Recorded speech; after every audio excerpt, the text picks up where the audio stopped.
Okay, assalamualaikum everyone. So today our topic of discussion is new criticism 1924 to 1941. अब new criticism कहते किसे हैं? New criticism is called Anglo-American literary criticism. That means that criticism which originated from America. ऐसा criticism जो कि America से originate हुआ था उसे न्यू क्रिटिसिज्म कहते हैं. This criticism was prevalent during mid 20th century. Important है, पूछा जा सकता है न्यू क्रिटिसिज्म जो था कब अपने रुझान पर था. मिड 20th सेंचुरी में सब जो था प्रिवेलेंट था न्यू क्रिटिसिज्म. करैक्टरिस्टिक्स क्या हैं इसके? New criticism focused on close reading of text.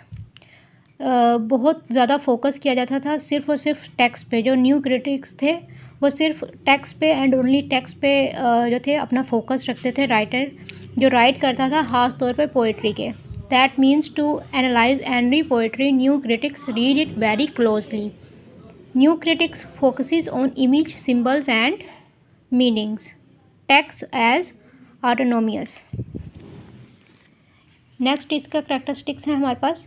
New critics don't give a shit about author's believes, attitude, values, emotions और readers emotional response after reading the text. उन्हें कोई फ़र्क, new critics कोई फ़र्क नहीं था पड़ता कि एक वर्क लिखने के पीछे ऑथर की क्या बिलीव्स हैं, क्या एटीट्यूड है उसका, या क्या वैल्यूज़ हैं, या ऑथर का क्या इमोशन है उसका लिखने के पीछे, या फिर कि उस वर्क को पढ़ने के बाद रीडर का क्या रिस्पॉन्स है. New critics only approach is text and only text. Important है. New criticism derived its name from J.C. Ramson book The New Criticism 1941. Important है ये भी कि न्यू क्रिटिसिज्म ने अपना नाम जो था वो कौन सी बुक से और किसकी बुक से ड्राइव किया था? J.C. रैमसन की बुक द न्यू क्रिटिसिज्म 1941 से ड्राइव किया था. New criticism was reaction towards biological and traditional criticism. New critics में अब कौन कौन से क्रिटिक्स हैं? I.A. Richard, American critic, father of new criticism. Important book है इनकी. इम्पॉर्टेंट है, फादर ऑफ न्यू क्रिटिसिज्म कौन है? I.A. रिचर्ड. इनकी इम्पॉर्टेंट बुक्स हैं the principles of literary criticism 1924 में, द प्रैक्टिकल क्रिटिसिज्म 1924 में, the meaning of meaning in collaboration with C.K. Ogden, Coleridge on imagination, philosophy of rhetorical. Next है हमारे पास F.R. Leavis. ये भी अमेरिकन क्रिटिक्स हैं. न्यू क्रिटिक्स जितने भी हैं वो अमेरिकन हैं, अमेरिकन क्रिटिक्स हैं वो. New bearings in English poetry 1932. Important book इनकी. In this book, F.R. Leavis gave his critical opinion on modern poetry, especially G.M. Hopkins, W.B. Yeats, Ezra Pound and T.S. Eliot's poetry. Revolution 1936 में he gave his critical opinion on post-Shakespearean poetry.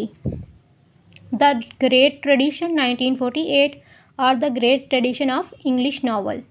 In this book, he considered Jane Austen, George Eliot, Henry James, Joseph Conrad as great English novelist.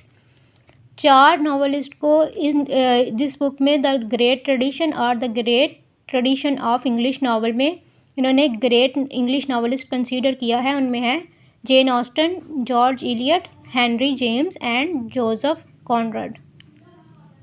He prizes Charles Dickens' novel Hard Times as great English novel. In the great tradition, F.R. Leavis talk only about novels. Important point है ये भी कि great tradition में F.R. Levi's ने सिर्फ और सिर्फ novels के बारे में बात की है. क्लेनेथ ब्रुक, अमेरिकन ब्रुक्स, ये भी अमेरिकन क्रिटिक है. मेजर वर्क है the well wrought urn. The heresy of paraphrase, title of chapter in the well wrath urn. Important है ये. काफ़ी दफ़ा प्रीवियस पेपर्स में पूछा गया कि ये कौन से वर्क में एक चैप्टर का नाम है. जेसी रैमसन, ये भी अमेरिकन क्रिटिक हैं। फुल नेम था John Crowe Ransom. Important book है the new criticism 1941 and criticism INC। William K Wimsatt and Monroe Beardsley, American critic. In their book, The Verbal Icon, Studies in the Meaning of Poetry, they talk about the intentional fallacy and the effective fallacy. अब इनमें difference क्या है? The intentional fallacy में, in this we keep aside author's intention. It's a mistake attempting to understand author's intentions first before reading the text. The effective fallacy है erroneous practice of interpreting text according to philosophical or emotional responses of readers, means to avoid psychological and emotional responses on readers after reading the text. Next है हमारे पास T.S. Eliot, English critic थे ये. Tradition and individual talent most important word है इनका.